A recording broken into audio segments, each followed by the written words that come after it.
xibaar bi di Pape Alé Niang nag daa di nay addu ci li nga xam ni moo jotagoon a xew fii parce que mi ngi def analyse en tout cas ci analyse de la demande de cassation de l'arrêt de la cour d'appel bu ñu fàtte ni kon avocat Ousmane Sonko yi dañu ko sàkku procureur général bi itam sàkku ko mu ni dans un récent le procureur général a exposé des arguments percutants soulignant la nécessité de casser l'arrêt de la cour d'appel concernant l'affaire opposant Sonko à Mame Mbaye Niang. Ces arguments méritent une attention particulière dans le contexte d'une justice équitable. En tout cas moom Pape Alé Niang jàpp ni moment bi nga xam ni fii ci cour suprême procureur général bi daal dinay teg ay arguments yoo xam ni en tout cas yu tege la ci sàkku vraiment ci mbir bi dox ci diggante Ousmane Sonko ak Mame Mbaye Niang ñu daal di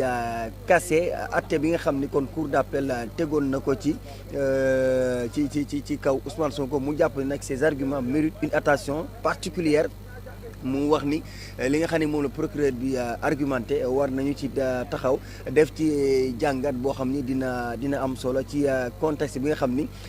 en tout cas soxla nañu yoon boo xam ni dafay tëddee njaaxaanaay premièrement moom Pape Alé Niang jàpp ni le procureur met en lumière la décision controversée d'ordonner la contrainte par corps, une mesure jugée inappropriée pour une infraction politique telle que la diffamation. Cette critique souligne la nécessité de garantir que les sanctions judiciaires soient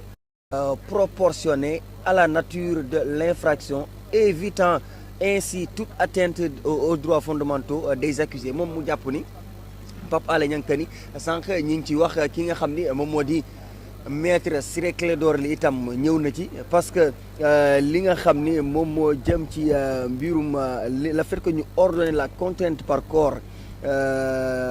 alors que mu nekk une mesure jugée inappropriée pour une infraction politique loolu en tout cas la ko procureur bi jàppee loolu dafa jàpp ni dafay dugg ci li nga xam ni mën na nërmeel mën na nasaxal en tout cas atte bi nga xam ni atte woon nañu ko fële nga xam ni moom moo di ca diwaanu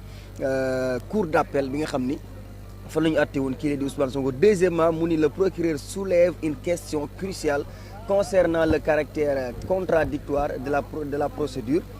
En déplorant l'absence de justification du juge de la cour d'appel, il renforce la légitimité du recours des avocats d'Ousmane Sonko, le respect des principes de justice, notamment la possibilité pour les parties de présenter leurs arguments de manière équitable est essentiel pour assurer la confiance du public dans le système judiciaire. Ci ñaareelu poñ bi nag en tout cas li nga xam ni moom la ñu soulever mu concerner le caractère contradictoire de la procédure loolu itam ki nga xam ne moo di maître Ciré Clédor Ly ñëw na ci sax ci anam goo xam ni moom moo gën a leer en déplorant l'absence de justification du juge de la cour d'appel. Il renforce la légitimité du recours des avocats de Ousmane Sonko maanaam le fait que cour d'appel bi daa di bañ a justifier en tout cas boobu la mbir loolee dafay gën a dëgëral recours bi nga xam ni avocats yi Ousmane Sonko yi dugal nañu ko mu ni le respect des principes de justice, notamment la possibilité pour les parties de présenter leurs arguments de manière équitable est essentielle pour assurer la confiance du public dans le système judiciaire. Loolu itam nekk pàcc bu am solo ci li mu jàpp ci bu ñu dikkee ci bërëbu attekaay. Par ailleurs, le procureur général nie catégoriquement les allégations d'injure proférées par Sonko à l'encontre de Mame Mbaye Niang. Cette affirmation souligne l'importance de baser les décisions judiciaires sur des faits établis ou risque d'injustice découlant d'accusations infondées. Moom procureur général bi dafa ni vraiment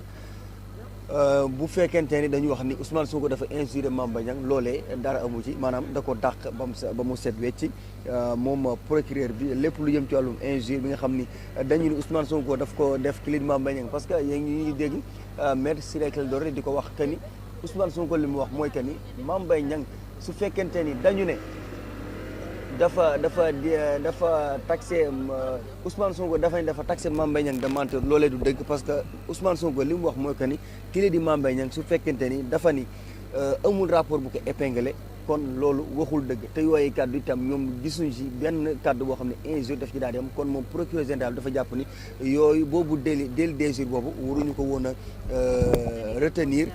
ba ci mën a daan ci xam ne moo di Ousmane Sonko. En conclusion moom taskatu xibaar Pape Alé Niang mu ni la demande de cassation de l'arrêt de la cour d'appel par le procureur général offre une perspective critique sur l'équité du procès. À l'approche de la délibération prévue pour 22 heures, il est impératif que la Cour suprême examine attentivement ces arguments et prenne une décision qui préserve l'intégrité du système judiciaire tout en assurant une justice équitable pour toutes les parties impliqué noonu la ko daanele moom mi nga xam ne moom moo di Pape Alé Niang mu jàpp nag le fait que en tout cas la demande de cassation de l'arrêt bi nga xam ni fële ca cour d'appel la tukki woon par le procureur général loolu nag dafay daal di jox benn perspective boo xam ni dina daal di critique loolu sur l'équité du procès ba tax délibéré bi nga xam ni jàpp nañu ko ni ki 22 heures tey jii nii loolee il est impératif que la Cour suprême examine attentivement ces arguments et prenne une décision boo xam ni dina daal di préserver l'intégrité du système judiciaire tout en assurant une justice équitable pour toutes les parties impliquées loolu la daal di daanele moom mi nga xam ni moom moo noonu ñu ko mën a tàngalee ci wala mu wax ni instant bii nii kon puisque 22 heures la ñu mën a joxe li nga xam ni moom moo di délibéré bi argument yi nga xam ne procureur général bi joxe na ko juge bi war na ko déglu attentivement bu mën a jël dogal goo xam ni non seulement dina mën a indi jàmm ak dal ak ci biir justice bi mais itam mu fexe ba ñu wax loo xam ne droit la mën a yemale ñaari parti yëpp kenn ku ci nekk li nga xam ne moo di si ak sa yelleef ci wàllu woowu ñu jox la ko bu mot sëkk al droit. d'accord voilà donc dama bëggoon ñëw rek def benn récapitulation ci li nga xam ne moom mooy communiqué bi waa conseil constitutionnel joxe ci journée tay bi di jeudi 4 janvier 2024 de 9h à 30 minutes les représentants de 20 candidats suivant l'ordre déterminé par le tirage au sort étaient convoqués. Donc se sont présentés au conseil constitutionnel accompagnés de leurs informaticiens mën nañu jàpp ni rek li nga xamante ne moom moo fa xew ci journée tay bi donc dañuy ñëw ci ñi nga xamante ne ñoom la ñu sélectionné woon tey 61e personne mooy Abdoul Mbaye 62e Cheikh Alassane Sène 63 Alassane Ould Aliou Niang 64 Khalifa Babacar Sall 65 Anta Babacar Ngom 66 Aminata Touré Amadou Ba 68 69 El Hadji Mamadou Diawo 70 Ibrahima Abdou Nguet 71 Amadou Seck 73 Bassirou Diomaye Faye 74 El Hadji Abdourahmane Diouf 76 Thierno Cissé 78 Ibrahima Sall 79 Cheikh Dieng 80e personne moo nekkoon Mouhamadoul Fadel Koné donc ñi nga xamante ne nag ñoom la seen fiche de parrainage yi nga xamante ne candidat yi jot nañ ko contrôler am na ci ñoo xamante ne seen clé USB kenn mënu ko woon a exploiter donc moom moo tax ñu rejeter li nga xamante ne moom mooy seen candidature comme ni ma ko waxee sànq ki nga xamante ne nag moom mooy Khalifa Ababacar Sall Anta Babacar Ngom ak ki nga xamante ne moom mooy Amadou Ba ñoom jàll nañu d'office ñi nga xamante ne nag ñoom ñoo dem deuxième tour bokk na ci Mame Boye Diao Bassirou Diomaye Faye Aminata Touré ak ki nga xam ne moom mooy docteur Abdourahmane Diouf ak ki nga xamante ne moom mooy Abdoul Mbaye donc ñoom